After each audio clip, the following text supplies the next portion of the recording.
President Trump has taken office, some Chinese see him and President Biden as two completely different kung fu masters. How are they different? Where does China-US relations go from here? TikTok is the first test of Trump's China policy, and would it be used by Xi Jinping as a bargaining chip? Two sources from Beijing have revealed Xi Jinping's covert Taiwan strategy for the Trump administration. A Chinese observer described the differences between the two presidents as follows. Biden is a Tai Chi master whose movements are slow and rounded, while Trump is a Shaolin style Kung Fu master who kicks, punches, and flies.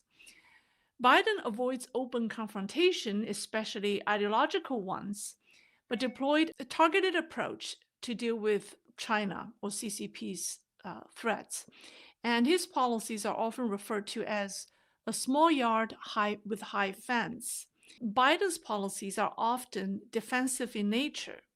Trump, on the other hand, employs offensive methods in dealing with China and does not shy away from ideological confrontation. Under Trump, the confrontations between the two major powers ultimately boil down to an economic war, focusing on rectifying trade imbalances and addressing other unfair practices. Now, another distinction lies in the difference between a career politician and a businessman. Career politicians focus on sound bites and narratives, as these are critical for re-elections. Business people, however, focus on results and the bottom line, often bypassing unnecessary rhetoric. This difference highlights a key contrast between Trump and Biden. For the CCP, especially during a time when China's economy faces significant challenges, Trump's policies are more threatening. The most alarming aspect for the CCP is the ideological challenge, as it could lead to internal divisions between different political factions, such as the hardliners versus the reformists. It could also create rifts between the CCP and the people. An ideological war could expose the CCP's true nature to the Chinese people, which makes it particularly fearful. So since Trump's victory in November, Beijing has immediately adjusted its U.S. policy, adopting a more conciliatory approach, at least on the surface.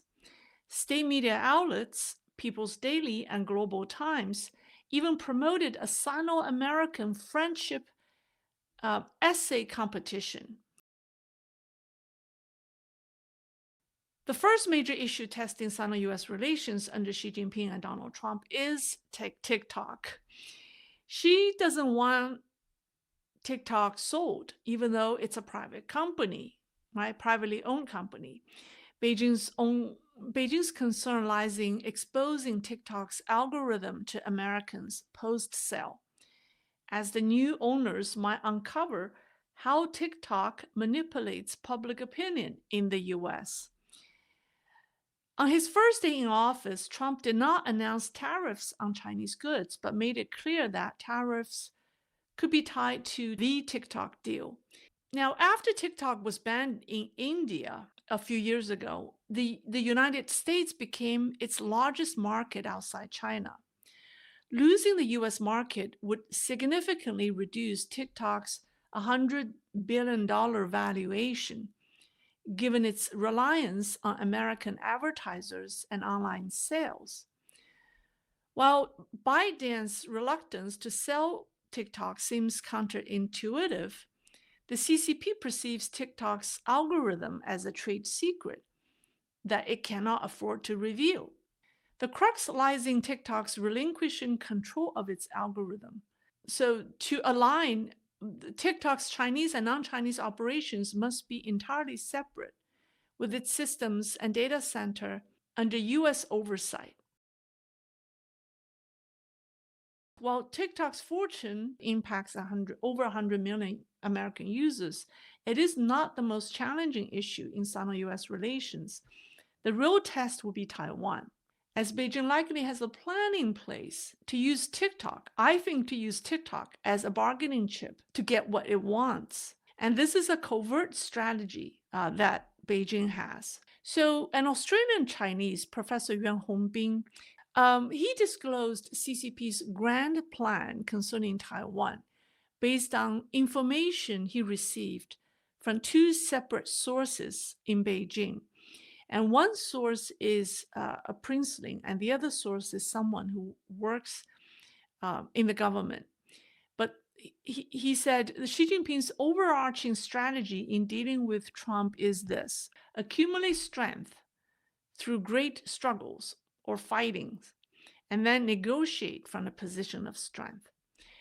Professor Yuan said the two sources of information he received corroborates each other. CCP's strategy for Taiwan during the Trump administration is to get Trump to commit to a public position to oppose Taiwan independence and support peaceful unification across the Taiwan Strait.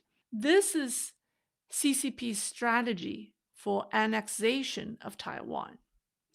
Xi Jinping believes that if the Trump administration publicly declares its opposition to Taiwan independence and support for peaceful cross-strait unification, it will have a disintegrating effect on Taiwan's military and society. The impact would be substantial to support the narratives that the CCP has been promoting in Taiwan, which is that the U.S. will not defend Taiwan. And anything Trump says about opposing Taiwan independence will be used by the CCP to echo this narrative. Professor Yuan's sources in Beijing also revealed that Xi Jinping instructed all relevant CCP agencies to follow his principle, or this principle, while simultaneously negotiating with Trump's teams.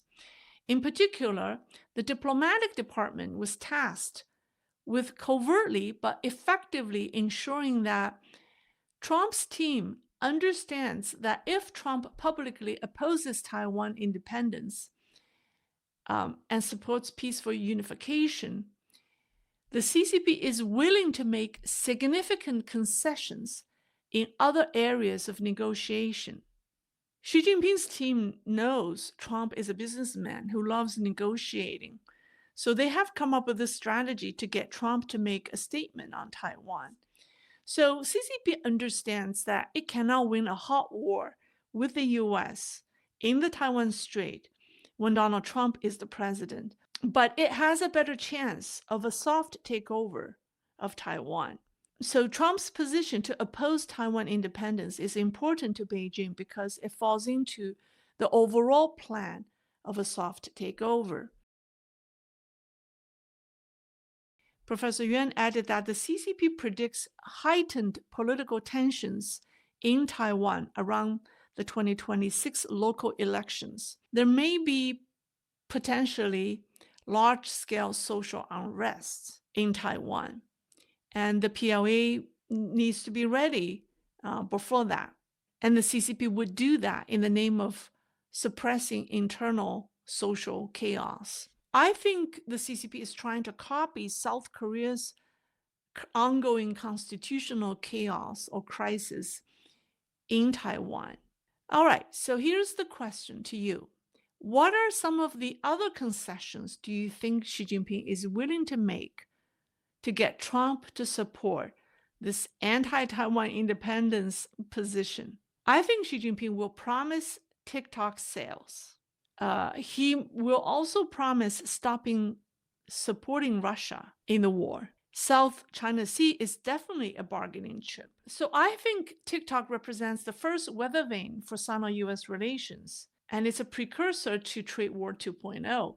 It will also test the political wisdom of the Trump administration in handling the CCP. If Beijing refuses the 50% ownership deal, Trump's effort goes in vain, but he can still show the young TikTokers that he tried his best to resolve the issue, and then he can impose the trade tariffs.